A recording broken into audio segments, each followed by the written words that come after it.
From WNEP, the news station. This is 2025, a look back. Good evening and thank you for joining us for this special edition of Newswatch 16. I'm Stacey Lang. And I'm Melissa Steininger. Tonight we're taking a look back at the work of our Action 16 Investigates team in 2025. A topic tackled this year, data centers. Nearly a dozen data center projects are either proposed or in progress in northeastern and central Pennsylvania. About 4 hours away in Loudoun County, Virginia, there's almost 200 data centers. The Action 16 Investigates team traveled to this area known as Data Center Alley to hear from residents and representatives. It's disappointing because this was such a pretty county. Now, we knew things were going to come. We just didn't know that they were going to be ugly things. Loudoun County gets $1 billion a year from the 200 data centers that are in Loudoun County. Now, it's not exact, but the math becomes very easy. That means that every data center in Loudoun County generates about $5 million a year in tax revenue. Lawmakers tell us counties surrounding Loudoun have learned restricted zoning for data centers so that they only go in industrial parks, not in communities like here in Loudoun County. As the Action 16 Investigates team learned this year, boroughs and townships here in our area are using Data Center Alley as a cautionary tale. There's a good chance many of you had not heard the term data center until this year. But about 4 hours to our south, folks in this community outside Washington, D.C. have known about data centers for 2 decades, and they are present in just about every part of daily life there. Loudoun County, Virginia is known as Data Center Alley because it is home to 200 data centers that power the internet around the country. The pros and cons of data centers vary depending on who you talk to. As far as how Data Center Alley came to be, Virginia State Delegate David Reed, who represents Loudoun County, says it all comes down to zoning. There are areas that you will probably drive around and see that were originally zoned for light industrial flex. So think about a Gold's Gym. Maybe it's going to be some small warehouse type of thing. That was also, data centers. And so you now have what was zoned for originally light industrial flex space spread throughout eastern Loudoun County that are now data centers. Loudoun County couldn't have known 20 years ago how the rise of artificial intelligence would accelerate the need for data centers. As these facilities make their way to northeastern and central Pennsylvania, local leaders hope to prevent history from repeating itself here. We have looked at Loudoun County, Virginia as something to watch. I don't think this area wants to turn into that. Chris Paone is the borough manager for Blakely in Lackawanna County. Later this fall, he'll introduce an amendment to Blakely's zoning law that would place restrictions on data center projects, including where in the borough they could go. You're looking at other ordinances, you're looking online at research from different areas, like specifically Loudoun County, Virginia, where it seems to be data center hub. I pulled a lot of information from there. I used other local ordinances to try to get together a cohesive plan in order to put guardrails on data centers. Blakely does not currently have any data center proposals. The zoning amendment is preemptive, but Paone says it's important to act now. We want to make sure that we have it done.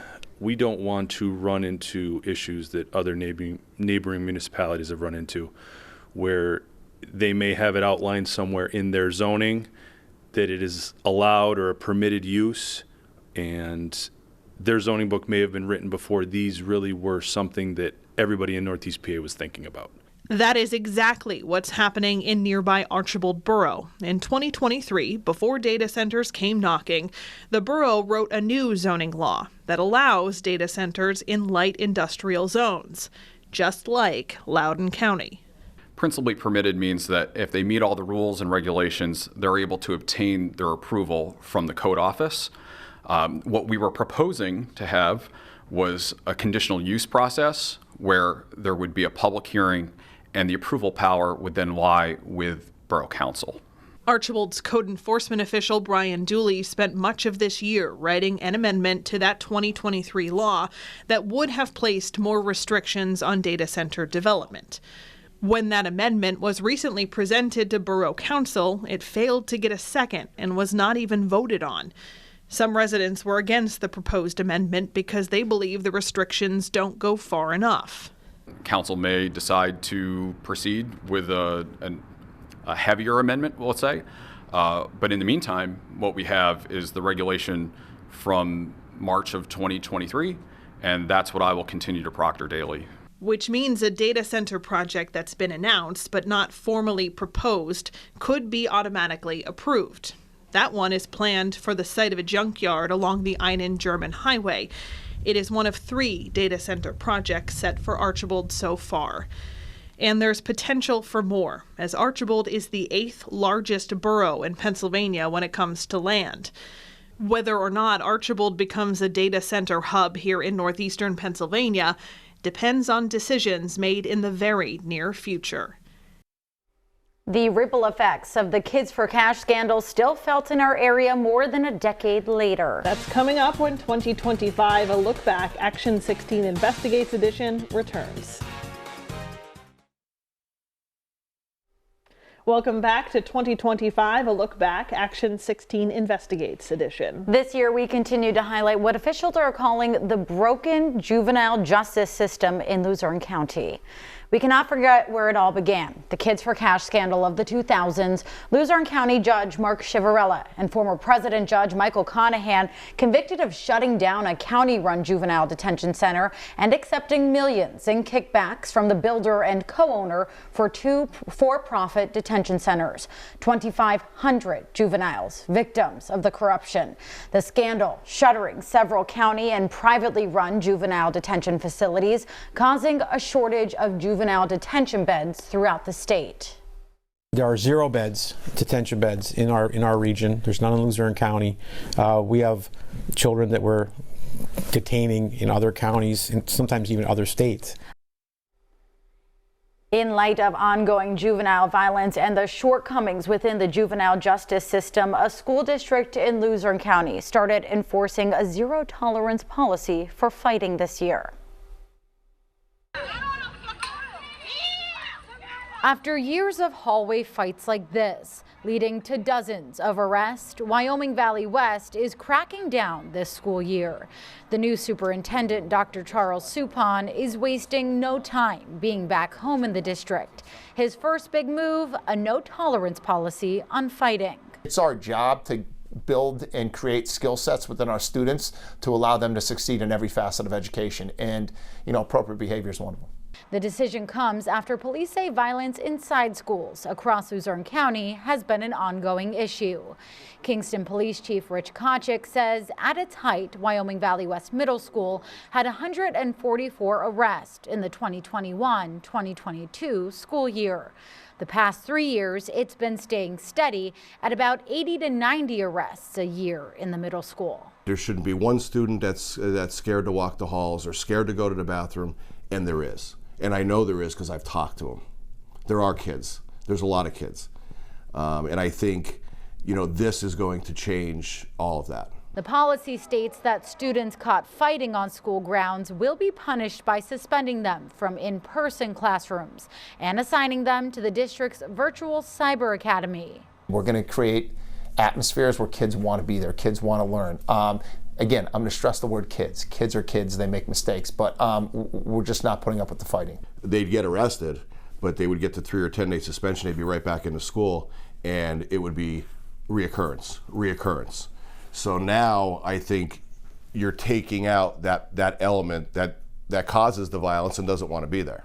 The school is also taking its own steps to prevent violence before it happens, adding an extra school resource officer in the middle school and adjusting cell phone policies. The teachers have the ability to manage their classrooms, but if the cell phone is not part of the education, then it's going in the assigned holder.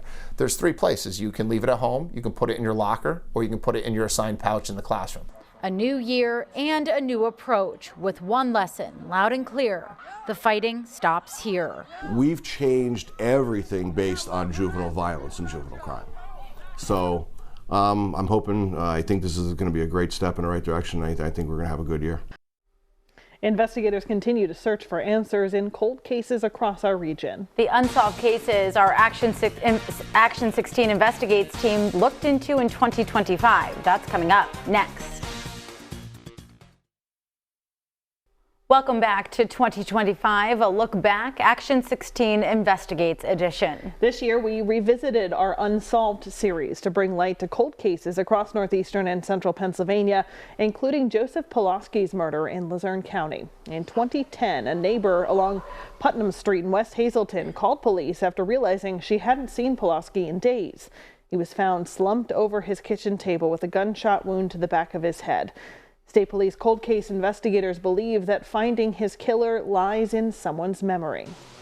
There are suspects that have been developed over the years, and we'd be looking for information to try to develop leads on those suspects.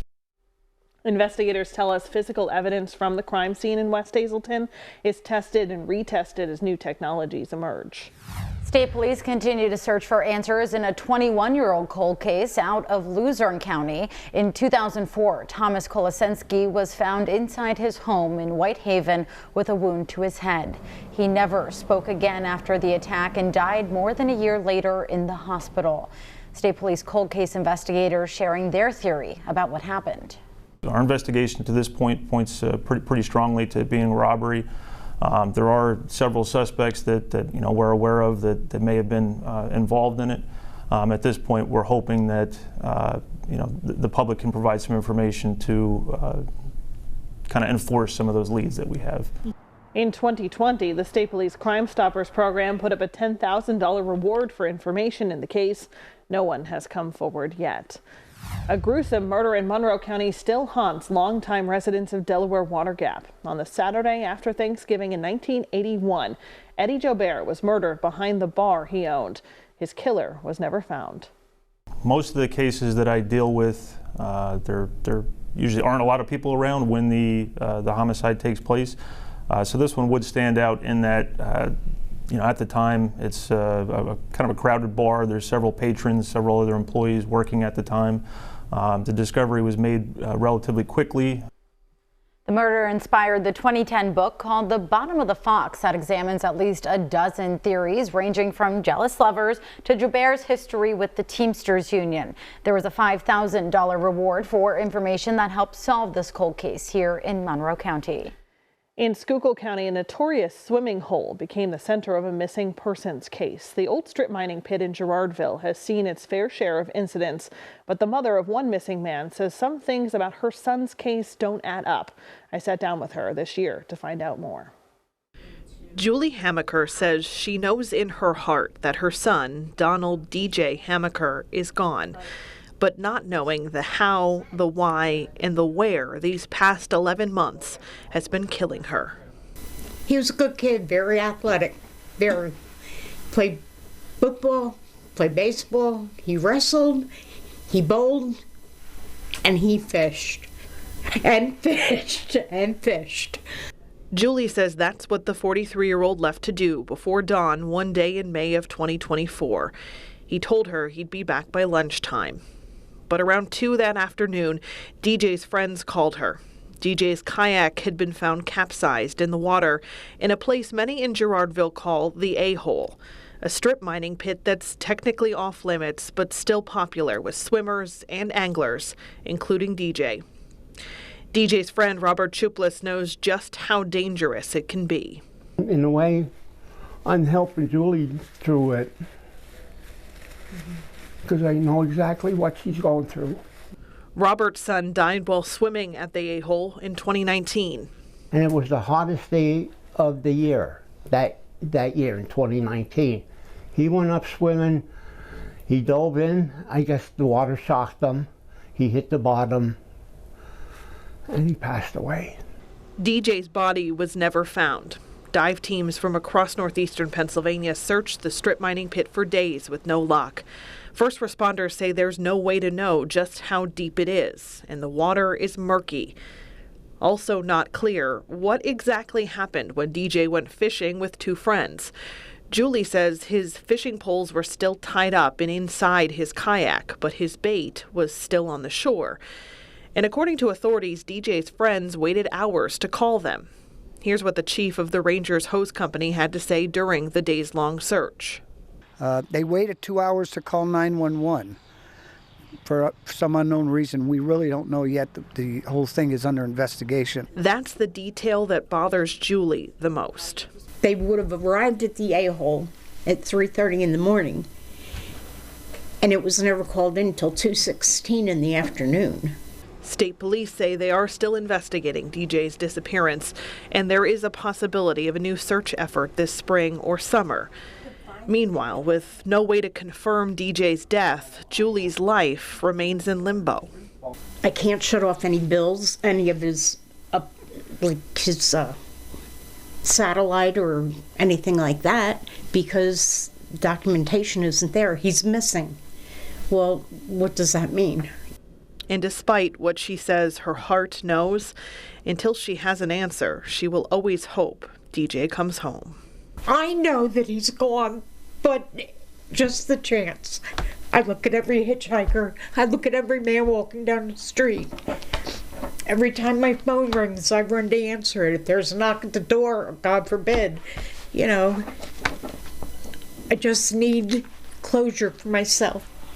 Anyone with information about DJ Hamaker is asked to contact state police.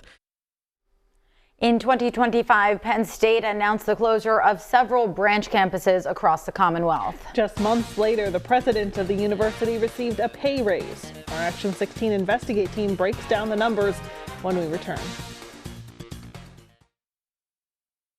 Welcome back to 2025, a look back, Action 16 Investigates edition. This year, Penn State announced the closure of 7 branch campuses, citing financial strain and declining enrollment. That includes Penn State Wilkes-Barre. Many students and neighbors of the campus tell us the numbers don't tell the whole story. This fall semester, Penn State University's Wilkes-Barre campus is quiet. While classes are still in session, there's an uncertainty that lingers over the halls. I wanted to graduate here. Now I have to transfer after this year to a different university just to make sure all my credits transfer over. The campus in Luzerne County's Back Mountain is one of 7 Commonwealth campuses within the Penn State University system expected to close in the next 2 years. The university says it's a decision made solely off the numbers, as enrollment at Penn State Wilkes-Barre dropped by about 40% in the last decade, with roughly 300 students currently enrolled. We heard all of the rumors. We knew it was coming before the official email was sent out because there was information that was leaked. I think that was completely unfair. I think the way that University Park is handling it is completely unfair. And I don't think there's enough representation of the Commonwealth campuses right now at UP. But for many here on the Wilkes-Barre campus, they say the math doesn't add up. According to University Park, Penn State President Neely Benapudi recently received a nearly 50% pay raise, bringing her yearly salary to $1.4 million, making her the second highest paid public university president in the country. Penn State is one of the largest public universities in the United States, with nearly 90,000 students across all campuses. The university calls the raise, quote, recognition of her leadership during one of the most challenging times during higher education. I think there's a lot of students who could benefit more from that than she can. I think she makes enough already as it is. I wish it was kind of like that salary could have been to our campus for the next few years, but at the same time, money's money, but I do have a lot of mixed feelings about it, but at the same time, that money could have just came to us. Students call Bendapudi's salary increase a slap in the face as the university decides to invest elsewhere. A $700 million renovation is currently underway at Beaver Stadium as regional campuses close their doors. Why couldn't that money come to us? You want to keep it where these kids want to get an education. Why can't you just give a little bit of that money to us? However, officials at University Park say the funds for the stadium renovation cannot be used elsewhere. In a statement, the university says, quote, Penn State Athletics is one of a handful of self-sustaining intercollegiate athletic departments nationwide, which means the department's revenues are equal to or exceed its operating cost. The budget is completely separate from the university's budget, and Beaver Stadium revitalization project will be paid for entirely by intercollegiate athletics, using no tuition dollars or funding from the educational budget. It's that same budget that will be paying Coach James Franklin's $50 million buyout. I can't imagine that this small campus would make such a dent. It seems as though it would be a drop in the sea. And I just think this is so necessary to our community and to the people who live here. And some of their programs are irreplaceable. The Penn State Wilkes-Barre campus holds one of the only surveying programs across the country, and the only one within Penn State's footprint. Gabby Avila is a junior in this program and says students come from coast to coast for this major. We don't know what is going to happen to the program yet. There's a lot of talk about where we're going to move to, but we don't have anything set in stone from anyone yet, so that's a little bit scary. I will be done, but of course there's like incoming freshmen, and then I also don't want to see this program die. I think it's a great program. We are in need of surveyors. But for other students, it's not just about a program. It's about the environment and the accessibility it provides. I have autism. I don't like a lot of crowded places. I like how small this campus is. I like how close I am with a lot of these teachers, and how close I got with some students here. Where you go to like U Park, 300 kids a class, that's a lot of people. And on this particular campus, those who live nearby and walk it nearly every day say it's history and generosity that'll be lost. It just doesn't seem right. It doesn't seem as though they're in there for the right business. This was originally granted to Penn State University to become an educational foundation for this area, and I strongly feel as though that's what it should be kept to be. Back in the 1960s, long before the campus faced closure, Richard Robinson, the nephew and adopted son of John and Bertha Cunningham, gifted 40 acres of land to Penn State. His vision, to give students in northeastern Pennsylvania a place to learn closer to home. And at the time, enrollment was growing fast, and the Commonwealth campus had outgrown its space in downtown Wilkes-Barre. This land belonged to my grandfather's brother and his wife, who built the Hayfield House, which is now the main building at Penn State. Today, Will Cunningham, the great-nephew of John and Bertha, still lives across the road. His family purchased John and Bertha's farm decades ago, keeping the history close. My great-uncle's father was a broker of anthracite in the 19th century, and he did very well. But my father said he married up. He married this daughter of a Philadelphia financier who was in the same circle as J.P. Morgan, who attended their wedding. A nod to that wealth, and the family's history still lives on through the Hayfield House. It sits prominently on campus, now classrooms and offices, but still bears the grandeur with 14-karat gold bathroom fixtures and stained glass windows from a Paris cathedral. Nobody wanted that house. You know, it's gargantuan. You know, it was built at a time when coal was cheap. You know, no energy's cheap anymore. But the future of these historic halls is still up in the air. Penn State says it's still in the very early stages of deciding what to do with the grounds of the Wilkes-Barre campus. It says it's working with local, state, and federal officials on how the property can support local needs and economic development. Cunningham hopes that whatever happens, it honors the gift that started it all. But I would like to see a suitable successor, whether it's an educational institution or, you know, a retirement community, nursing home retirement community might be an option. Vocational education, you know, might be an option. But I have no idea what's going to become of it. And for the students who still walk these grounds built off generosity, Penn State Wilkes-Barre continues to grow quieter